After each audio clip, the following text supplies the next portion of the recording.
శివమహాపురాణంలో Rudra సంహితను సతీకాండలో 30 chapter. దక్షుడ యజ్ఞంలో సతీదేవి అక్కడ యోగాగ్నికి తన శరీరాన్ని భస్మం చేసుకోవటం, భృగు ద్వారా యజ్ఞకుండం నుంచి రుభువులు పుట్టటము, వాళ్ళు మళ్ళీ శివపార్షదులతో యుద్ధం చేయటం, కొంతమంది సతీదేవితోనే శివపార్షదులు ప్రాణత్యాగం చేసేస్తారు, దేవతలేమో చింతించుట, ఇవన్నీ ఇక్కడ చెప్పబడి ఉన్నాయి. నారద ఉవాచ మౌనీభూత యథా సాసిత్ సతీ శంకరవల్లభ చరిత్రం కిమభూతత్ర విధి తత్వద చాధరాత్. నారదుడు మళ్ళీ ఇలా చెప్తున్నాడు. విధాత అంటే బ్రహ్మతో అలా మాట్లాడుతున్నాడు. అంటే దక్షుడికి సంబంధించి ఈ యజ్ఞానికి ఏదైతే ఆహ్వానం పలకకుండా కూడా సతీదేవి అక్కడికి వచ్చింది, పరమేశ్వరుడు యొక్క ఆజ్ఞ అనుమతి తీసుకుని, ఆయన వద్దని వారిస్తున్నా సరే. అయితే అక్కడ వచ్చి ఆయన్ని ఆదరించలేదు సరికదా, ఆయన్ని యజ్ఞభాగాన్ని కూడా సమర్పించకుండా ఆయన్ని నిందిస్తూ ఏదైతే సతీదేవి యొక్క తండ్రి మాట్లాడుతున్నాడో అవన్నీ చూస్తూ ఇంకా కోపానికి రగిలిపోతూ ఉంటుంది. పైగా అక్కడ వాళ్ళందరినీ కూడా, అంటే ఇక్కడ అధర్మం జరుగుతున్నప్పుడు దాన్ని నివారించకుండా దాన్ని సమర్థించేలాగా మీరందరూ కూడా ఇవన్నీ వింటున్నారు, చూస్తున్నారు.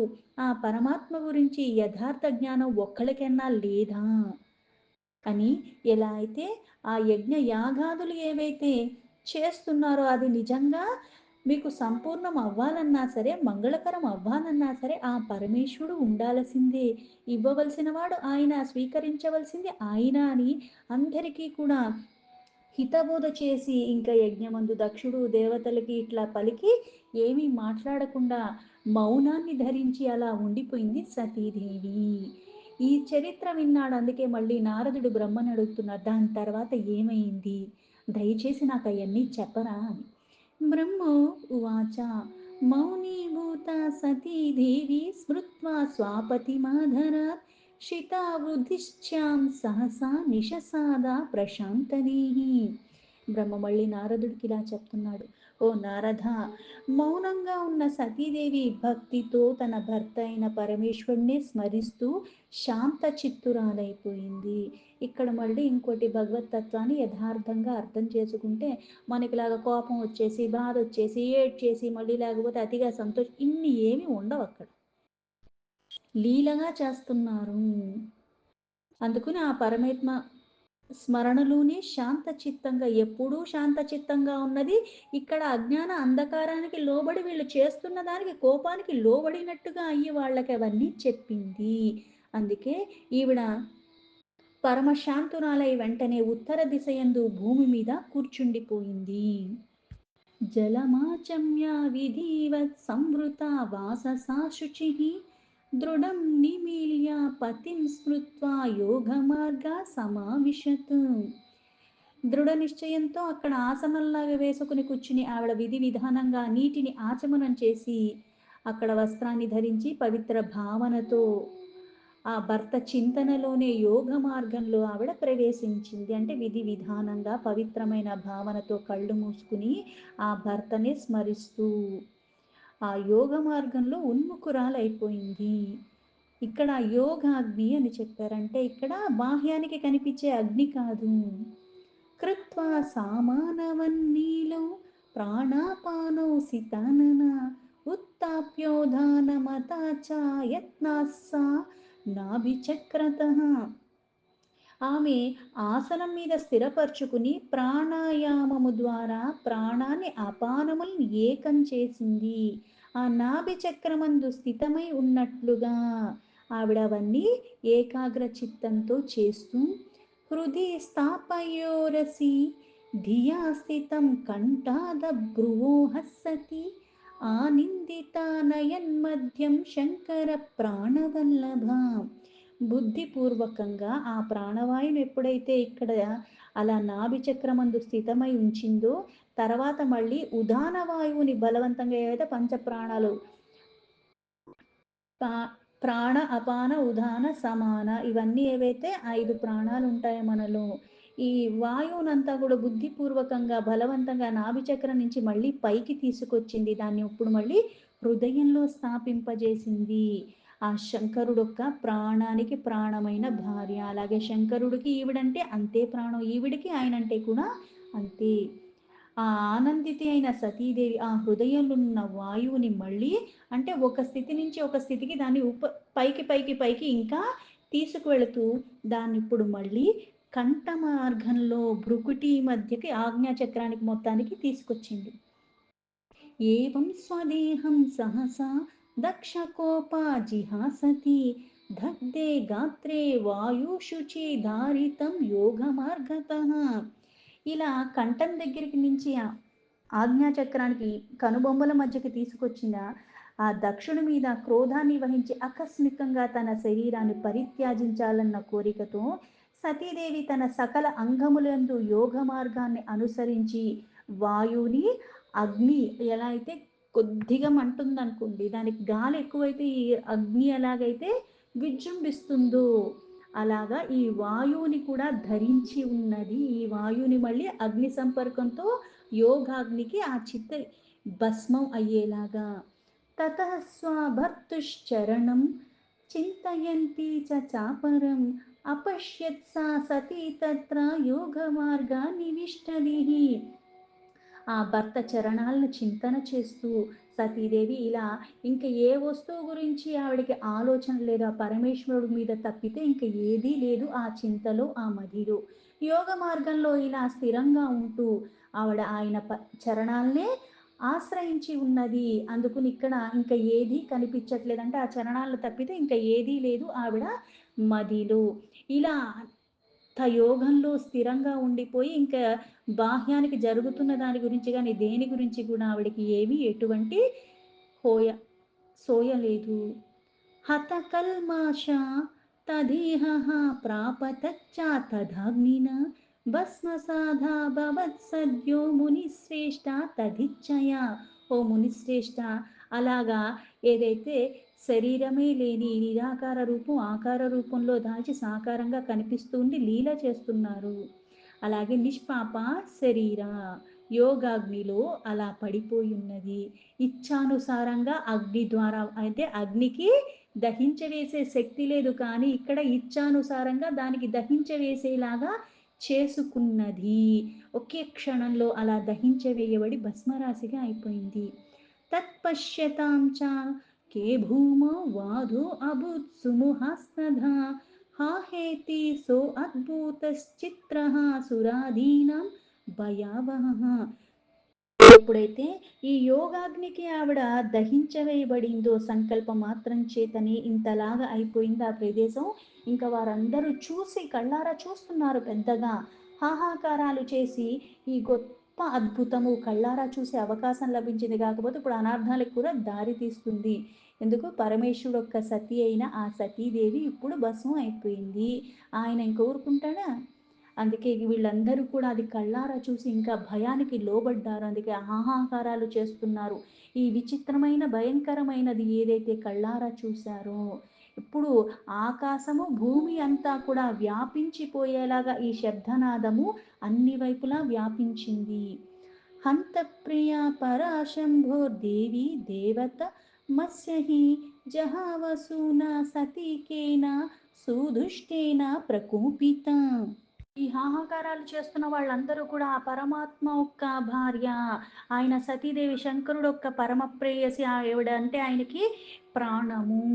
అందుకుని ఇప్పుడు ఆయనకి ఎంత కోపం వచ్చేస్తుందో, ఆయన కోపించి ఇప్పుడు ఈ అందరినీ కూడా ఏదన్నా చెయ్యగలడు. పైగా ఇప్పుడు యజ్ఞం చూడటానికి వచ్చింది. యజ్ఞం చూడటానికి వచ్చి ఆవిడ మనసుకి ఎంత బాధ కలిగించాడు అంటే తండ్రి అయిన దక్షుడు ఆవిడ శరీరాన్ని త్యాజించేసినందుకు దుష్టుడు దుర్వ్యవహారం చేసిన కారణంగా తట్టుకోలేకపోయి సతీదేవి ప్రాణత్యాగం చేసేసిందని వాళ్ళందరూ అక్కడ మాట్లాడుతున్నారు. అహో త్వానాత్తమ్యం సుమహా ధస్య దక్షస్య పశ్యత చరాచరం ప్రజాయస్య యత్పుత్రస్య ప్రజాపతేహి. ఈ చరాచర జనులకి ప్రజలందరికీ కూడా బ్రహ్మ ఒక్క పుత్రుడు ఇప్పుడు దక్షుడు ప్రజాపతి. ఆయనకి ఇప్పుడు ఈయన దుష్టత్వంతో ఇలా చేశాడు, అందుకని ఈ దుష్టుడు అని వీళ్ళందరూ అంటున్నారు. అహోధ్య విమనా భూత్సా సతీదేవి మనస్వని వృషధ్వాజ ప్రియా భీక్షణం మానయోగ్య సతాం సదా. ఈ దుష్టుడు చేసిన పనికి ఆవిడ శరీరాన్ని చాలించేసింది. సకల చరాచర జగత్తుకి దక్షుడొక్క సంతానమే కదా.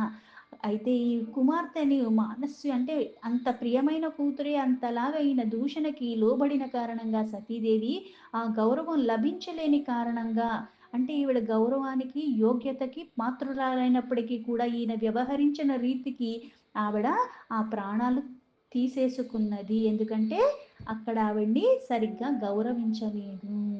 ఈవిడ్ని గౌరవించలేదు సరికదా, ఆ పరమేశ్వరుని నిందిస్తూ మాట్లాడాడు.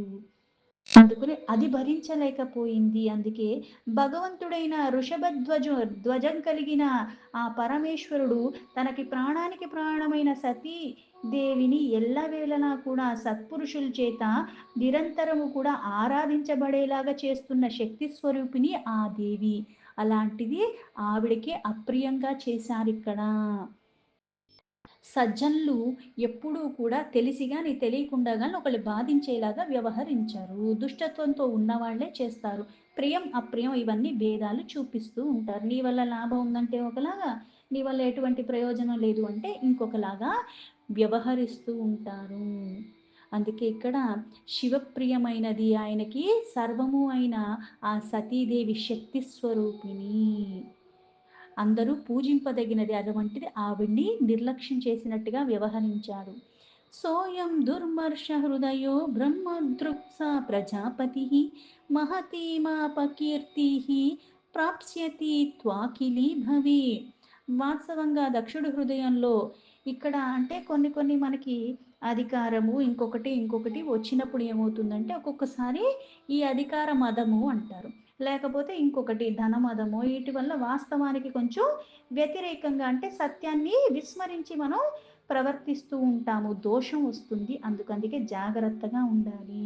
ఏమీ లేనాడు ఇటువంటి దోషం అన్నీ ఉన్నప్పుడు ఇంకా జాగ్రత్తగా ఉండాల్సి వస్తుంది. అందుకే వాస్తవానికి ఆమె హృదయంలో ఏ దోషం లేదు, పైగా ఆమె ఏ దోషాన్ని కూడా సహించలేదు. ప్రజాపతి అయిన దక్షుడు బ్రాహ్మణ ద్రోహి కనుకే ప్రపంచానికి అతనికి గొప్ప అపకీర్తి కలుగుతుంది ఈ ద్వారా. ఎందుకంటే ఆవిడ్ని ఆహ్వానించలేదు సరికదా, ఇక్కడ ఆ యజ్ఞమంది ఆ శరీరాన్ని విడిచిపెట్టేసిన కారణంగా. యత్స్వాజ్ఞజాం సుతాం శంభుర్తిష్టాన్ ఏషేధ సముధాతాం మహానరక భోగి సా మృత్యే నో అపరాధత.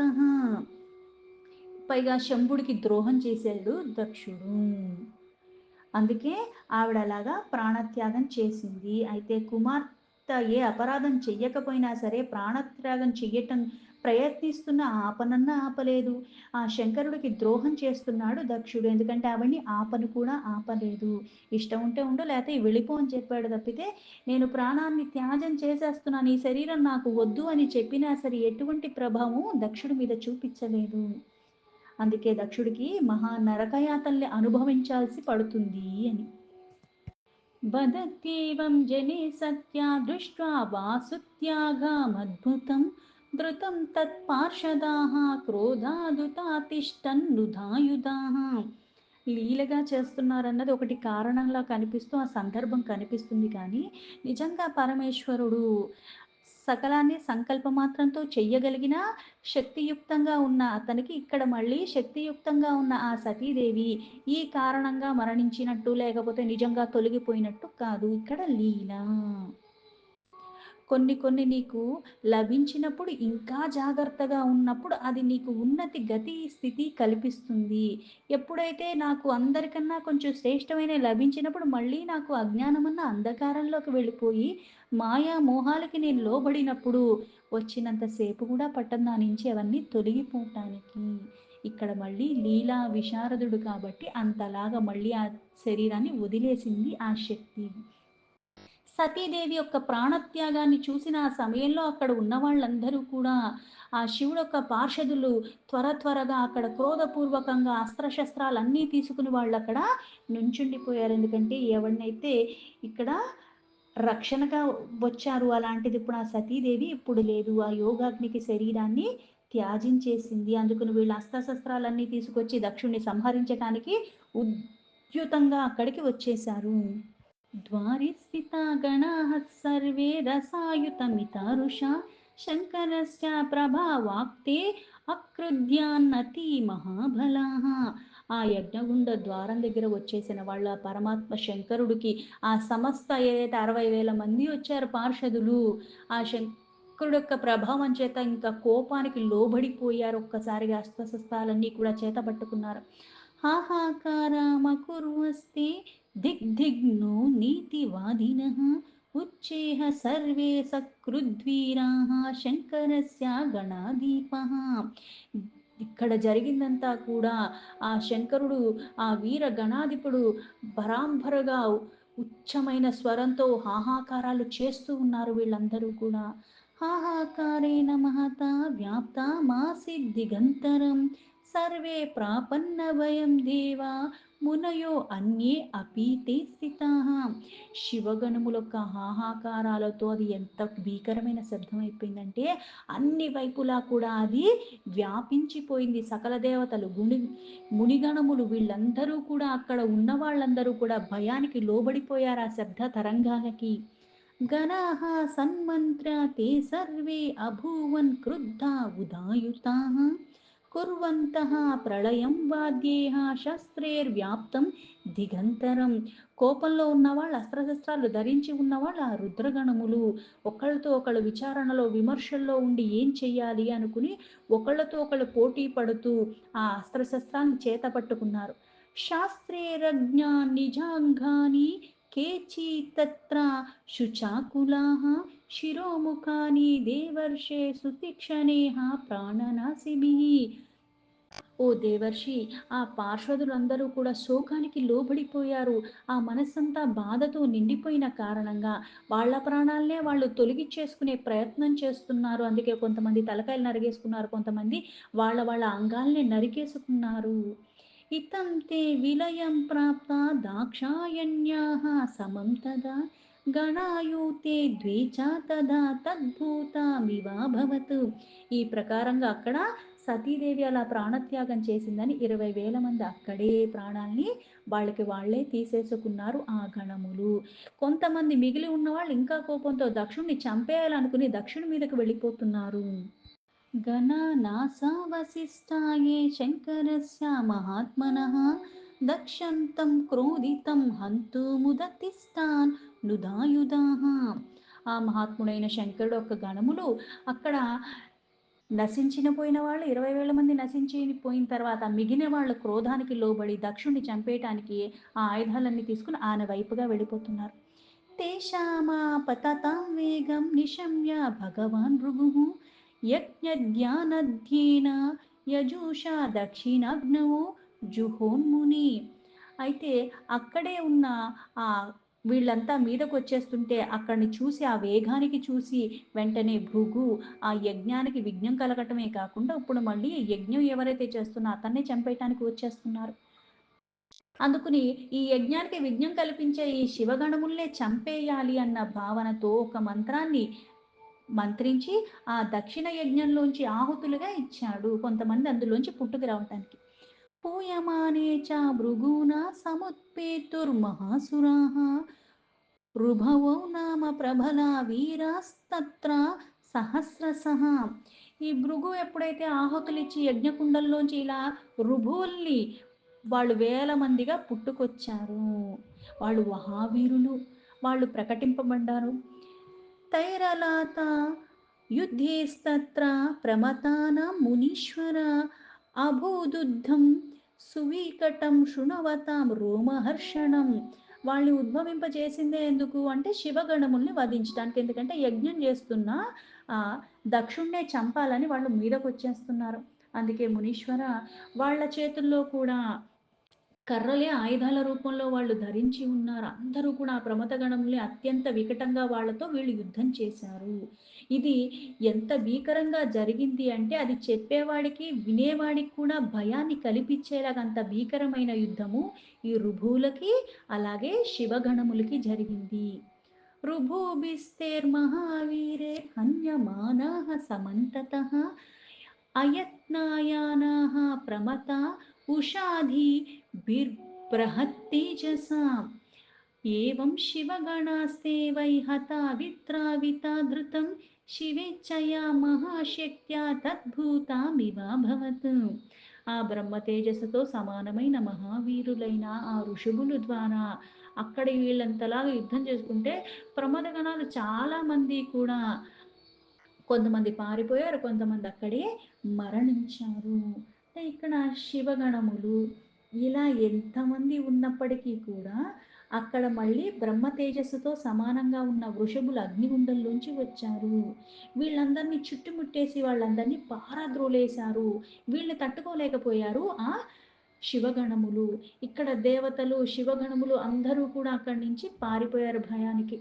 ఆ ఘటన చూసి, అంటే ఇక్కడ ఇచ్ఛారూపి అయిన మహాశక్తి ఆ పరమేశ్వరి అయినప్పటికీ కూడా ఇదంతా చూసి దేవతలు మరుద్గణములు వీళ్ళందరూ భగవంతుడైన శివుని యొక్క శక్తి అయిన కోరికతోనే జరిగింది అని ఇది అద్భుతమైన లీల. ఎందుకంటే కర్త క్రియ అన్నీ పరమాత్మే, కాకపోతే ఒక కారణంతో ఒకళ్ళు చేస్తున్నట్టుగా అనిపిస్తుంది అంతవరకు. అందుకే లీలలు అర్థం చేసుకోవటం అన్నది అంత సులభమేమీ కాదు.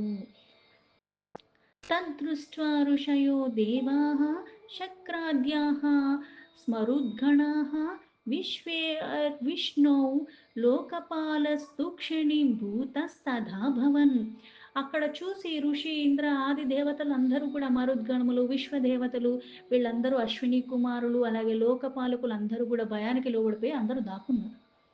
కేచిద్ విష్ణుం ప్రభుం తత్ర ప్రార్థయంతః సమంతతః ఉద్విగ్నా మంత్రయంతశ్చ విఘ్నా భావం ముహుర్ముహు. ఇలా వీళ్ళందరూ పారిపోయిన తర్వాత అన్ని వైపుల నుంచి వచ్చి ఏదో విధంగా విఘ్నం, పైగా ఈ యజ్ఞం ఆగిపోవాలని అందరూ మొదలు పెడుతున్నారు. అయితే ఇక్కడ ఏదో ఒకటి చేసి ఈ విఘ్నాలు తొలగించమని అందరూ కూడా మళ్ళీ విష్ణువుని ప్రార్థిస్తారు.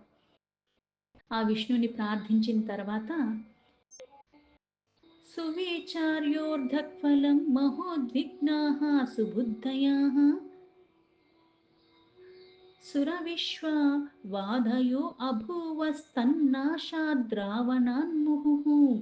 ఈ ప్రమథగణులు నశించిపోయేలాగా, అయితే కొంతమంది పారిపోయారు, కొంతమంది మరణించారు, ఇక్కడ కొంతమంది, అంటే ఇక్కడ అందరూ ప్రార్థన చేశాక పదే పదే విఘ్నాలు నివారించడానికి తమలో తామే సంప్రదింపులు ఇవన్నీ జరుగుతుంటే ప్రమద గణములు కొందరు నశించిపోయారు, మరికొందరేమో అక్కడి నుంచి భయానికి పారిపోయారు.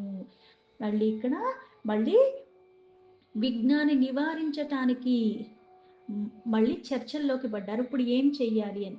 అయితే ప్రమదగణాలు నశించిపోయినాయి చాలా మటుకు. ఎందుకంటే 60,000 మంది వచ్చారు, 20,000 మంది సతీదేవితోనే వెళ్ళిపోయారు. కొంతమంది ఏమో రుగువుల కారణంగా, కొంతమంది భయానికి కారణంగా పారిపోయారు. ఆ పరిణామం ఏమవుతుందో అని భయానికి లోబడిపోయారు. ఎందుకంటే ఇక్కడ ఈ విషయం అంతా మళ్ళీ ఆ పరమేశ్వరుడికి తెలుస్తుంది. అందుకే ఉత్తమ బుద్ధి కలిగిన విష్ణు ఆది దేవత అత్యంత ఉద్విగ్నంగా లేచి అక్కడి నుంచి ఆయన మళ్ళీ ఏవం భూతస్తథా యజ్ఞో విఘ్నో జాతో దురాత్మనః బ్రహ్మబంధోశ్చ దక్షస్య శంకర ద్రోహిణో ముని.